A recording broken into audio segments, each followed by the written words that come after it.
என்ன ஒரு foreign வெதராட்டிக் condition நம்ம ஊரில் இல்லை. ச்சே, இன்னைக்கு ஒண்டி வெள்ளிக்கிழமையாக இருந்தோன்னா எப்படி இருக்கும்? இன்றைக்கி தான் வெள்ளியா, அதுக்கப்புறம் இன்னும் ஒரு 2 நாள் இருக்கா, திருப்பி ஒரு 3 நாள் லீவ் வருதா? ஐயா, 3 நாள் எப்படி போச்சு, எங்கே போச்சு, யாருக்காக போச்சுன்னு எதுவுமே தெரில. இன்னைக்கு காலையில் எழுந்துக்கவே மனசு இருக்காது, சுருண்டு சுருண்டு படுத்திருப்போம். சே, அந்த மாதிரி இருந்து இப்போ பார்த்தாக்க இன்னைக்கு நாளும் முடிஞ்சு போச்சு. இதுக்கப்புறம் இன்னொரு 4 நாள் 5 நாள் வேலை செஞ்சோன்னா அடுத்த வாரம் இதே மாதிரி பண்ணோன்னா அதுக்கப்புறம் சரஸ்வதி பூஜை ஆயுத பூஜையை தாண்டி நம்மளுக்கு லீவே இல்லையா? உங்களை மாதிரியே 3 நாள் லீவில் எதுவுமே பண்ணாமல் ஏதாவது பண்ணியிருக்கலாமேன்னு இப்போ வந்து புலம்பி தள்ளுற பாலாஜோடி நீங்கள் இப்போ ட்ரை இருக்கிறது மண்டக்கிழமை சட்ட சாயங்காலத்தில் டிடிசி. அதான் ஏற்கனவே சொன்னல, நம்மளாம் வந்து ஃபாரின்காரங்க மாதிரி இருந்தோன்னா 2019 ஆகஸ்ட் மாதம் 14ஆம் தேதியிலேருந்து 22ஆம் தேதி வரைக்கும் எங்கே போகிறது அப்படின்றத இப்போவே ஆன்லைனில் போய் டிக்கெட் புக் பண்ணி ஹோட்டல் புக் பண்ணி ட்ராவல் ஏஜென்ட்டிகிட்ட பேசி கரன்சி மாற்றி வச்சு எல்லாம் பக்காவாக பிளான் பண்ணுவாங்க. நம்ம வந்து கரெக்டாக வியாழக்கிழமை சாயங்காலம் தான் யோசிச்சிருப்போம், சரி இந்த பாண்டிச்சேரியில் ஏதாவது ஒரு ஹோட்டல் இடம் இருக்கா அப்படின்னு பார்க்கலான்னு பார்த்தா எல்லாம் ஃபுல், எதுவும் இருந்திருக்காது. பாண்டிச்சேரி இல்லைனா நம்மளுக்கு தெரிஞ்ச ஒரே இடம் ஏலகிரி, ஏற்காடுன்னு பக்கத்தில் ஏதாவது போகும்போது பட்ஜெட்டில் இருக்குமான்னு பார்த்தா அங்கேயும் எல்லாமே புக்கு. எங்கே போகிறது, பேட்டா எங்கே கொடுக்குறாங்க சார் அப்படின்ற மாதிரி எங்கேயுமே போக முடியாமல் கடைசியில் என்ன பண்ணியிருப்போம் அப்படின்னு பார்த்தாக்க 3 நாளாக வீட்டிலேயே சுருண்டு சுருண்டு படுத்து தூங்கி சாப்பிட்டு ஏந்து அதெல்லாம் லீவு முடிஞ்சு போச்சு. ஐயோ என்னடா அப்படின்றீங்களா? அதே தான் எனக்கு நடந்தது. இதே மாதிரி நம்மளை சுற்றி நடக்கிற நம்ம பார்க்குற நிற்கிற பக்கற கிக்கிறன்ற மாதிரி எல்லாம் எடுத்து சிப்படான்ட்டு அடுத்த ஒரு 3 மணி நேரத்துக்கு சம்மந்தம் இல்லாமல் செம்ம ஜாலியாக பேசுறதுக்கு நீங்கள் பண்ணுறா இருக்கிறது 92.7 பிக் எஃப்எம்ல take it easy powered by Udhayam பருப்பு வகைகள் மற்றும் Ponvandu soaps and detergent powder. மூச்சு விட்டு போடுறீங்களா? கரெக்ட், எனக்கு அதை ஃபீல் ஆச்சு. அதுக்கப்புறம் அதை சொல்ல நினச்சேன். இப்போ சொன்னா அதுக்கப்புறம் கொஞ்ச நேரம் கழிச்சுலாம் பேசுறது எதுவுமே இருக்கிறதுனால கொஞ்சம் நேரம் கழிச்சு பேசலாம். சமத்து போனால் சுச்சு ஜிக்கி அப்படின்ற மாதிரி செல்மா ஜாலியாக கேளுங்க. மொத்த நாட்டுக்குமே தெரியும் இது ஒரு அநியாயம், அக்கிரமாயம், ஊராயம் அப்படின்லாம். ஆனால் வந்து ரொம்ப வருஷமாக இது நடந்துட்டு தான் இருக்குது. கேட்குறவங்க கேட்டுன்னு தான் இருக்கிறாங்க, கேஸ் போட்டுன்னு தான் இருக்கிறாங்க. ஆனால் ஒரு தீர்வு கூட வரவே இல்லை. வாட் ஆர் யூ நீட்டி முளைக்கி செய்யுங்கன்றீங்களா? 92.7 பிக் ஃபுல் பாலா ஜோகி என் கூட நீங்கள் கேட்டுக்கிறது take it easy powered by Udhayam பருப்பு வகைகள் மற்றும் Ponvandu soaps and detergent powder. என்னாச்சு அப்படின்னு பார்த்தாக்க வந்து அங்கிள், இந்த நீங்கள் சென்னையிலேருந்து பெங்களூருக்கு போகலாம். நானும் சொந்தமாக ஒரு இஎம்ஐயில் கார் வாங்கியிருக்கேன்டா. அந்த கார்லேருந்து எனக்கு தெரிஞ்ச ஃபாரின் பெங்களூர் தான். அதுக்கு நான் குடும்பத்தோடு போகலான்னு சொல்லிட்டு கிளம்பினீங்கன்னு வச்சுக்கோங்க. வெறும் பெட்ரோல் போட்டு அந்த செலவோட கபால்னு பெங்களூர் போயிட முடியாது. அந்த ரோடை நம்ம பயன்படுத்துறதுக்கு ஆல்ரெடி ரோட் டேக்ஸ் எல்லாம் கட்டினாலும் நம்ம சுங்கச்சாலையில் சுங்கச்சாவடியில் 1/4 மணி நேரம் காத்திருந்து எல்லா டோலையும் தாண்டி முடிக்கிறதுக்குள்ளே பெங்களூர் போகிறதுக்குள்ள ஒரு 500 ரூபா கட்டியிருப்போம். 45 ரூபா, 40 ரூபா, 75 ரூபா, 60 ரூபா, 57 ரூபா, 35 காசுன்ற அளவுக்கு எல்லாமே 40 ரூபாய்க்கு மேலே தான் அப்படின்ற மாதிரி அவ்வளோ டோலை தாண்டினா தான் பெங்களூருக்கே நம்ம போக முடியும்.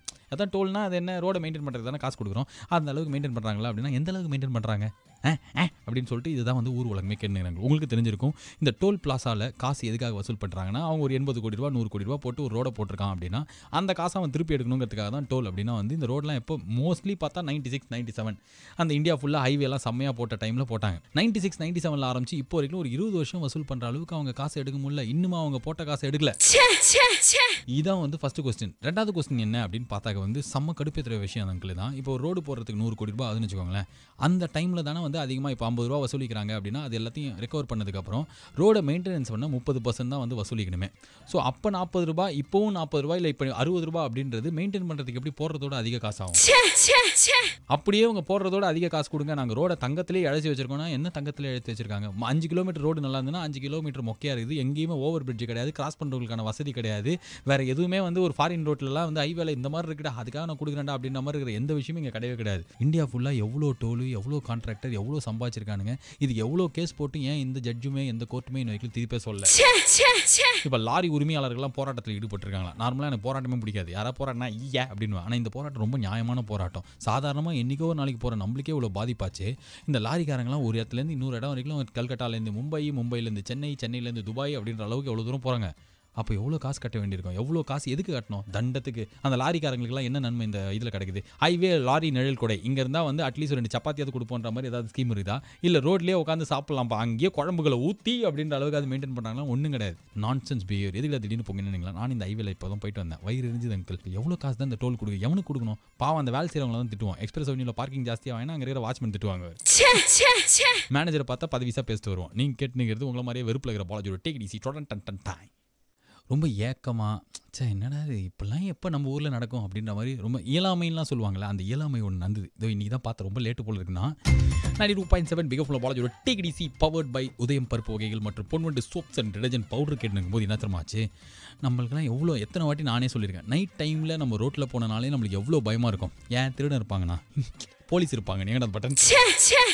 ஏன்னா போலீஸ் ஐயோ நம்மளை பார்த்து பிடிச்சிட்டாங்கன்னா, நம்ம கேள்வி கேட்டாங்கன்னா நம்மளை என்ன பண்ண போகிறாங்க, என்ன சொல்ல போகிறாங்க, நம்ம குடிக்கவே இருக்க மாட்டோம், நம்ம தீவிரவாதியாக இருந்திருக்க மாட்டோம், நம்ம கையில் ஆயுதம், சமுதாய வழிப்பறி ஜேப்படி கொள்ளையராக நம்ம இல்லாமல் இருந்தாலும், சாதாரண மனுஷனாக இருந்தாலும், படத்துக்கு போயிட்டு வீட்டுக்கு போகிறவனா இருந்தாலும் நம்மளுக்கு அவ்வளோ பயம் இருக்கும். ஏன்னா போலீஸ் நிற்பாங்க.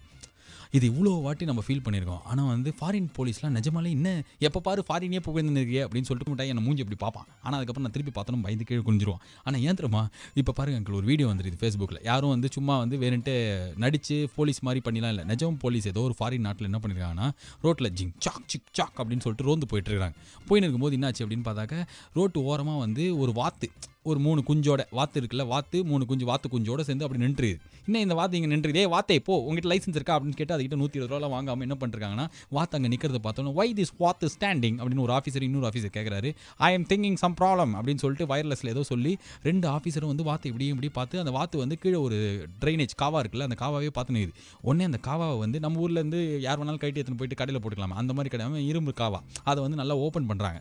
2 போலீஸ் ஆஃபீஸர் காவாவை ஒரு வாத்துக்காக ஓப்பன் பண்ணுறாங்க.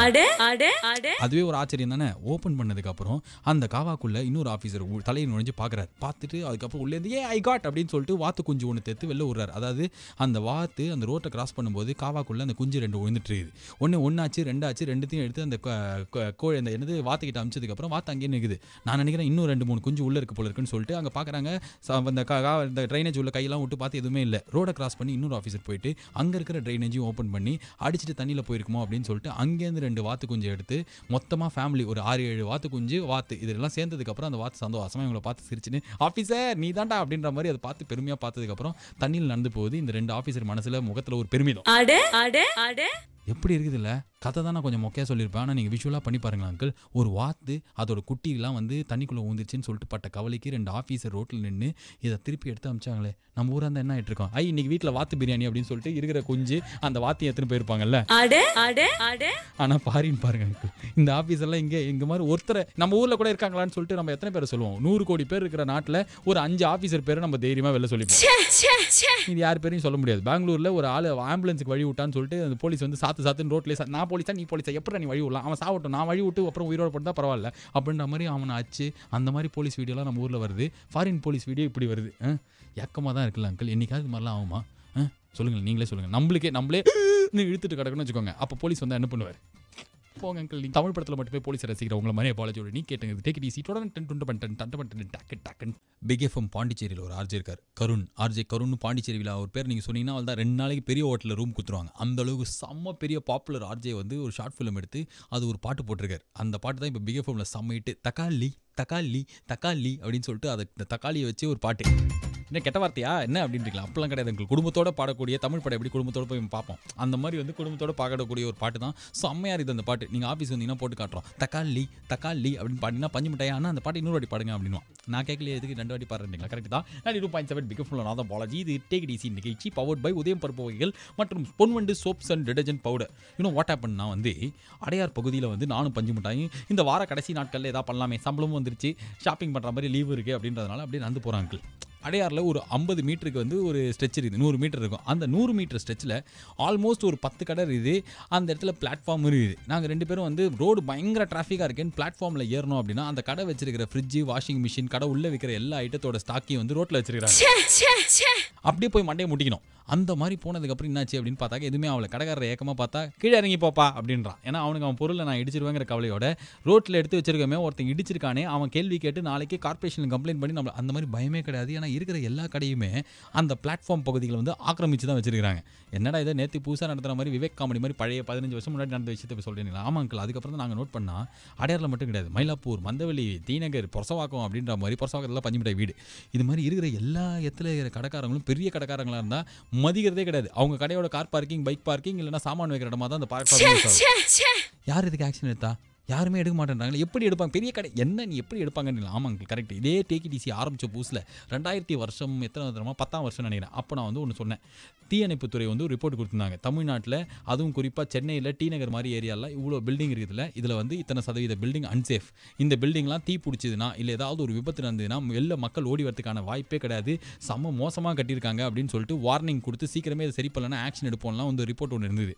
இப்போ எத்தனை வருஷம் ஆச்சு? இது 2015ல் 16 இல்லை 15 தான், திடீர்னு லூஸ் மாதிரி ஆகிட்டாங்க. அதான் இந்த 5 வருஷத்தில் இந்த ரிப்போர்ட் என்னாச்சு, அந்த சொன்ன பில்டிங்லாம் அதை மாற்றிக்கிட்டாங்களா, இப்போ அந்த பில்டிங்லலாம் ஏதாவது மிகப்பெரும் விபத்து நடந்தால் வழி இருக்கா அப்படின்றலாம் யாருக்கு தெரியும்?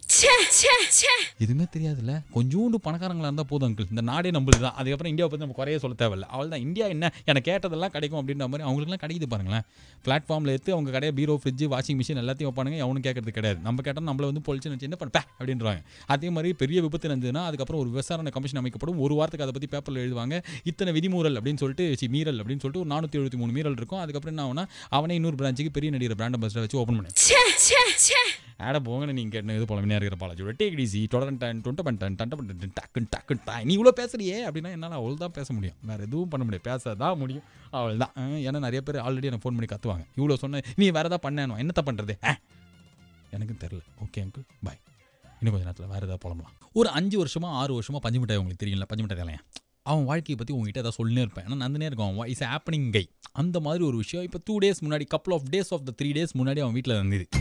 என்னாச்சு, அவன் வீட்டில் வந்து நைட்டு தூங்கினே இருந்திருக்காங்க அப்படின்னு சொல்லிட்டு சாப்பிட்டு நைட்டு தூங்கினதுக்கப்புறம் வந்து திடீர்னு பார்த்தாக்க ஒரே புழுக்கமாக கரண்ட் போயிடுச்சா அப்படின்னு எங்கள் ஏரியாவில் அதெல்லாம் ஒரு விஷயமா இல்லைன்ட்டு அவங்க வீட்டில் ஏசி ரிப்பேர் ஆகிட்டு. இதெல்லாம் ஒரு விஷயம், அவனுக்கு உன் ஃப்ரெண்டுங்கிறனால ரேடியோவில் எதை வேணாலும் சொல்வியாண்டிங்களா, அது கிடையாது. ரிப்பேர் ஆன ஏசி வாங்கி நானும் அவனு தான் வந்து இங்கே பக்கத்தில் ஆஃபீஸ் எதிர்க்கே ஒரு கடையில் போய் வாங்கினோம். ஒரு 2 years இருக்கும். அந்த ஏசியை வந்து சரி பண்ண அந்த மெக்கானிக்கெலாம் என்ன சொல்லியிருக்காங்க, 8000 ரூபா காயிலுக்காகவும் அதை தவிர லேபர் சார்ஜ் எல்லாம் சேர்த்து ஒரு 10,000 ரூபா கொடுங்க அப்படின்னு கேட்டோன்னா அவங்க அம்மா இந்த பட்டனை ஆஃபீஸ்க்கே வந்து அமைனாங்க. அவ்வளோலாம் கொடுக்க முடியாது அப்படின்னு சொல்லிட்டு, ஏன்னா ஏற்கனவே அந்த ஏசிக்கு வந்து நிறைய செலவுலாம் பண்ணி வாரண்டி முடிஞ்சதுக்கு அப்புறமே ஒரு 10,000 ரூபா வச்சிருப்பாங்க. தலையை கட்டி சுற்றி எழிஞ்சிட்டு புதுசாக ஒன்று வாங்கலாம் அப்படின்னா பஞ்சு மிட்டாய் ஆமாம் 2 வருஷம் தானே ஆகுது அப்படின்னு சொல்லிட்டு பாதி விலைக்கு எதிர்பார்த்துருக்கான். நாங்கள் வாங்கும்போது 32,000 ரூபா ஏசி பேரெல்லாம் பேசி செம்மையாக வந்து டிஸ்கவுண்ட்லாம் வாங்கி கொடுத்து ஒரு ஸ்டெபிலைசர் ஃப்ரீயாக வாங்கி கொடுத்து 28,000 ரூபாய்க்கு வாங்கினோம். எவ்வளோ ரூபாய்க்கு வந்து எத்தனை போயிருக்காங்க அப்படின்னு பார்த்தாக்க ப்ராமிஸ் பண்ணது 4,000 rupees. அதுக்கப்புறம் அதோட கண்டிஷன் இன்னும் பேடாக இருக்குது அப்படின்றதுனால 3,500 rupees.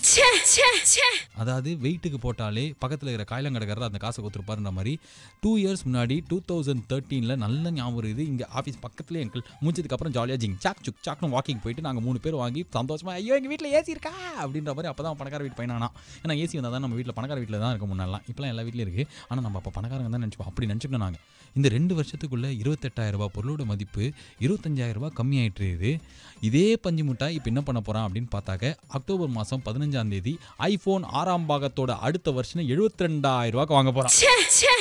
எப்படா அவன் சம நிஜமாலே பணக்காரனான்றீங்களா? இல்லை, எல்லா ஆஃபீஸில் அவனாவது ஒருத்தன் கிரெடிட் கார்டை வாங்கி தேய்ச்சிருவான், அதுக்கப்புறம் மாதம் அவங்ககிட்ட பரிசு எடுத்து கொடுப்பான் அப்படின்றத சொல்ல வர. அந்த அளவுக்கு அங்கிள் எந்த எலக்ட்ரானிக் பொருளுக்கும் வாங்குறோம்னா மதிப்பே இல்லை. இப்போ புது ஏசி 37,000 ரூபாவா, அதுவும் இஎம்ஐயில் வாங்கியிருக்கான். ஃபோன் இஎம்ஐயில் வாங்க போகிறான். நம்மளாம் எப்படி ஆஸ் ஜென்ரேஷனாகவே நம்ம காசை நம்ம அம்மாலாம் எடுத்துகிட்டு போய் எங்கே போடுவாங்க, சின்னதாக எடுத்துகிட்டு போய் ஜிஆர்டியில் ஒரு சீட்டு கட்டு வரண்டி அப்படின்னு சொல்லிட்டு 2,000 ரூபா இருந்தாலும் அதில் தங்கம் தான்.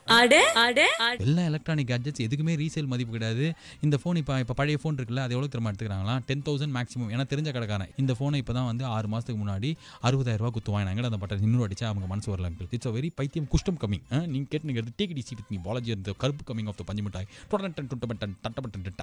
டாய் உதயம் பருப்பு வகைகள் மற்றும் Ponvandu soaps and detergent powder எப்படி அது பவன் பை. நானும் பஞ்சு மிட்டாயும் ஸ்வீடன் நாட்டுக்கு போகிறோம். அப்பா விடிவு காலம் பிறந்துருச்சா அப்படின்னு சந்தோஷப்படாதீங்க. அந்த நாட்டில் போய் நாங்கள் குதூகலமாக வேலை செஞ்சு செம்மையாக பணம் சம்பாதிச்சு இங்கே வேலை செடி பக்கத்தில் வீடு வாங்குவோம்.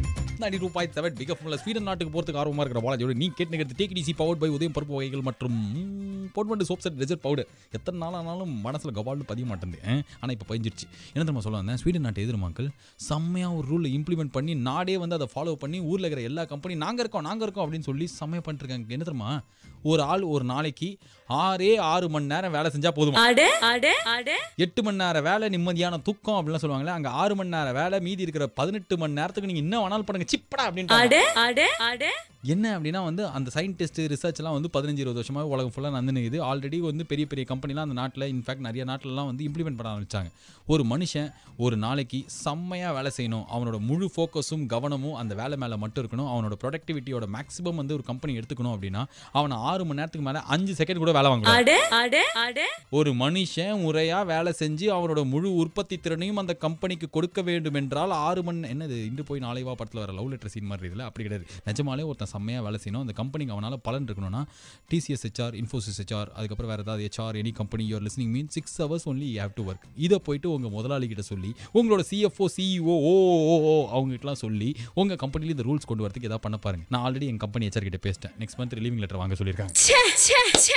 எங்களுக்கு நடக்காதுன்னு எனக்கு தெரியும், ஆனால் உங்களுக்கு நடக்க சான்ஸ் இருக்குது. ஆமாங்க, 6 மணி நேரம் தான் வேலை செய்ய முடியும். சம்மர் ரூலில் உலகத்தில் நிறைய கம்பெனிலாம் மாறிட்டாங்க, புதுசாக திட்டம்லாம் எடுத்துன்னு வராங்க.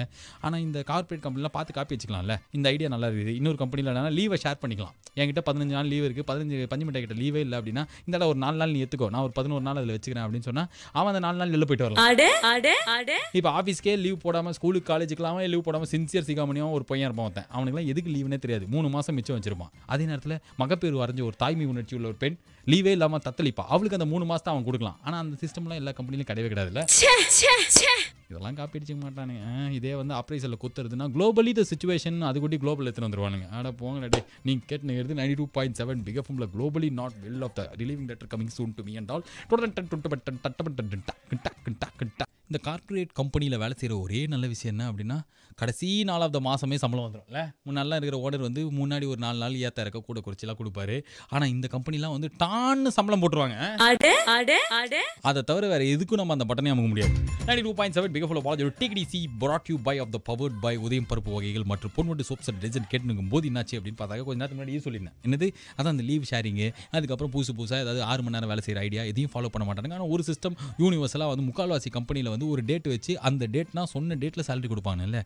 ஆனால் இவனுக்கு எவ்வளோ கொடுத்தாலும் நம்மளுக்கு ஏன் பத்தவே மாட்டேதுன்னு பார்த்தாக்க கொடுக்குற எதுவுமே நம்ம கண்ணிலே பார்க்க மாட்டேன்றோம். 1 லட்சம் ரூபா சம்பளம் வாங்குற ஒரு பெரிய ஆஃபீஸர் ஆரம்பித்து 15,000 ரூபாய்க்கு புதுசாக சேர்ந்துருக்கிற ஃப்ரெஷர் பையன் வரைக்கும் சம்பளம் வந்த அடுத்த ஒரு 4 நாளுக்குள்ளேயே வந்து அது எங்கே போச்சுன்னே தெரிய மாட்டேங்குது. இல்லை நீங்களே யோசிச்சு பாருங்க. சராசரியாக ஒரு இப்போ பஞ்சு மிட்டாய் இருக்கான்னு வச்சுக்கோங்களேன், அவன் சம்பளத்தை சொல்லியா அப்படின்னு அதை சொல்ல மாட்டேன், வாயிலே குத்துவான். எனக்கே தெரியாது இத்தனை வருஷத்தில் கேட்கக்கூடாதுல, அதெல்லாம் நவீன பண்பாடு படி அதெல்லாம் கேட்கக்கூடாது. அப்போல்லாம் நம்ம டீசென்ட் மேன்லாம் கிடையாது. ஸோ அதனால் நாங்கள் கேட்கவே மாட்டோம். ஒரு பையன் இருக்கான் 30,000 ரூபா சம்பளம் வாங்கன்னு வச்சுக்கோங்க. அந்த பையனுக்கு வீட்டு வாடகை இருக்கும், அது ஒரு 10,000 ரூபான்னு வச்சுக்கோங்க. 10,000 ரூபாய்க்கு வந்தோடனே வந்து ஆன்லைன் அக்கௌண்ட் ட்ரான்ஸ்ஃபர் அது சொன்னது வந்து சந்தோஷப்படுவார். நல்ல கார்பரேட் கம்பெனியில் வேலை செய்கிற பையனா வச்சிருக்கேன், மாதம் ஆனால் டான்னு வாடகை போடுவான்னு சொல்லிட்டு அவர் நெய்பர் கிட்ட அவர் சொல்லிப்பார். ஸோ 30,000 ரூபாய் 10,000 ரூபா முடிஞ்சு போச்சு. இதுக்கப்புறம் வந்து அவர் கிரெடிட் கார்டு வச்சிருக்கான், ரொம்ப வந்து கம்மியாக சிக்கனமாக செலவு பண்ணுறவன் மாதம் 6,000 ரூபாய் 7,000 ரூபாய்க்கு தான் ஸ்வைப் பண்ணுவான். அது ஒரு 7,000 ரூபாய் வச்சுக்கோங்க. அதோட டியூ டேட் 2ஆம் தேதி இருக்குன்னு வச்சுக்கோங்க. ஸ்வைப் பண்ணுறான், அந்த கிரெடிட் கார்டு கம்பெனிக்காரன் அப்பா 4 கால் மிச்சமாச்சுரா அதுக்குள்ளே கட்டான் அப்படின்வாங்க. மீதி எவ்வளோ இருக்கு? 17,000 ரூபாய் போச்சுன்னா 13,000 ரூபாய் இருக்கு. இதுக்கப்புறம் என்ன அப்படின்னு பார்த்தாக்க இவன் ஒரு ஃபோன் கனெக்ஷன் வச்சிருப்பான், 24 மணி நேரம் கீழே குனிஞ்சிட்டு இருக்கான் அப்படின்றனால அந்த ஃபோனுக்கு ஒரு 2,000 ரூபாய் பில் கட்டுறான்னு வச்சுக்கோங்க. அதில் ஒரு 11,000 பாக்கி இருக்கு. இந்த 11,000 ரூபாய் இதுக்கப்புறம் அவன் செட்டப் பாக்ஸ், கரண்ட் சார்ஜ் கட்டுறது, கேஸ் வாங்கி போடுறது, அதுக்கப்புறம் பால் பாக்கெட் கொடுக்கறது, மாசம் ஆனா காய்கறி வாங்குறது, இப்பெல்லாம் வந்து ஓட்ஸ் வாங்கி சாப்பிடல அப்படின்னா வந்து அப்படின்றீங்களா, அதான் கார்ன்ஃபிளெக்ஸ் ஓட்ஸ் இதெல்லாம் வாங்கி சாப்பிடல அப்படின்னா அதுக்கப்புறம் அவனுக்கு இருக்கிற வட்டியோ காரோ அதுக்கான பெட்ரோல் அதுக்கான இஎம்ஐ எல்லாத்தையும் கட்டிட்டானா 4ஆம் தேதி அன்னைக்கு அவங்ககிட்ட என்ன இருக்கும்? முன்னாடிலாம் மாசம் கழிச்சு 20ஆம் தேதியில தான் வரும். இப்பெல்லாம் 4ஆம் தேதிக்கு அப்புறமே நம்ம வந்து சொய்யாயிடுறோம்ல. இதுல இஎம்ஐ வந்து 11ஆம் தேதியில இருந்ததுன்னா அதுக்கு நம்ம வச்சிருக்கிற காசை ஏதோ ஒரு காரணத்தால கை வச்சிட்டோம்னா முடிஞ்சோம். அதுக்கப்புறம் கெஞ்சி கூத்தாடி எவனா ஒருத்தனை அக்கௌண்ட்ல காசு போட சொல்றதுக்குள்ள இன்னும் 2 வாட்டி சேர் பக்கட்டாமின்னா என் வாயிலே வந்து நீங்க வச்சிருவீங்கன்னு தெரியும். ஆனா அவ்வளோ சேர் இருக்குல்ல. 30,000 ரூபாய் சம்பளம் வாங்கினா கூட கடைசியா நம்ம கையில நிக்கிறது இல்ல நம்ம பாக்குறது 1000 ரூபாய் 700 ரூபாய் 500 அவ்வளவுதான். அதுக்கப்புறம் நம்மளால பார்க்க முடியல, இல்ல காலி முடிஞ்சது. அதே நம்ம அம்மாலாம் 8,000 ரூபாய் நம்ம அப்பா சம்பளம் வாங்கும்போது அவங்க எப்படியோ ஒரு 2,000 ரூபாய் இல்லை 1,000 ரூபாய் சேவ் பண்ணுவாங்களே, எப்படி அது முடிஞ்சுது? சாத்தியம். 1 லட்சம் ரூபாய் இன்னைக்கு நம்ம சம்பளம் வாங்கினாலும் நம்மளால 1,000 ரூபாய் தான் சேவ் பண்ண முடியுது. அதான் கையில் பார்க்குறோம். மேக்ஸிமம் ஒரு 5,000 ரூபாய் மியூச்சுவல் ஃபண்ட் போட்டிருக்கேன்டா அப்படின்னா அது நம்மளுக்கே தெரியாமல் கண்ணு தெரியாமல் போயிடும். அதனால தான் அது சேவ் ஆகுது. இதே நம்ம எடுத்து கட்டணுன்ற மாதிரி தான் அதுவும் புஸ்ஸு. என்னன்றீங்களா? 5ஆம் தேதி எனக்கு ஆச்சு, அவ்வளோதான் மாச கடைசி. 92.7 பிக் எஃப்எம்ல நீங்க கேட்டுங்கிறது நவீன யுகத்தின் மாச கடைசி உங்களை மாதிரியே ஃபேஸ் பண்ணுற பாலாஜியோட டிகிடிசி 20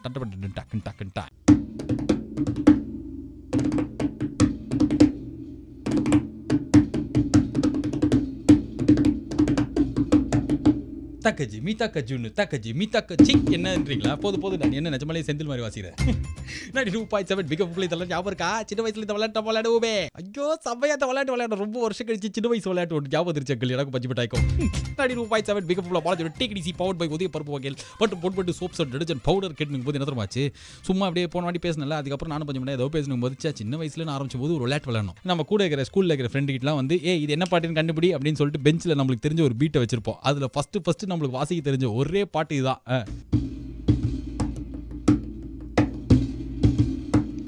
என்ன பாட்டு இது? ஐயோ எனக்கு கொஞ்சமா வருதுன்றீங்களா? ஆமா அந்த பாட்டு தான். கட்டிப்பிடி வாசிப்ப திருப்பி இப்ப சம்மல்ல இந்த பாட்டு. அதுக்கப்புறம் இன்னொன்னு இருக்கு செம்ம ஃபேமஸ், எல்லாருக்கும் வாசிக்க தெரிஞ்சது. டின் டின் டின் டின் டின் டின் டின் டின் டின் டின் ஆட்டோக்கார பாட்டு. நல்லா வாசிக்க தெரிஞ்ச தட்ட தெரிஞ்சவங்களுக்கு தான் இதை கண்டுபிடிக்க முடியும். என்ன பாட்டுன்னு இதை கண்டுபிடிக்க அங்கிள் பார்க்கலாம். ஓகே,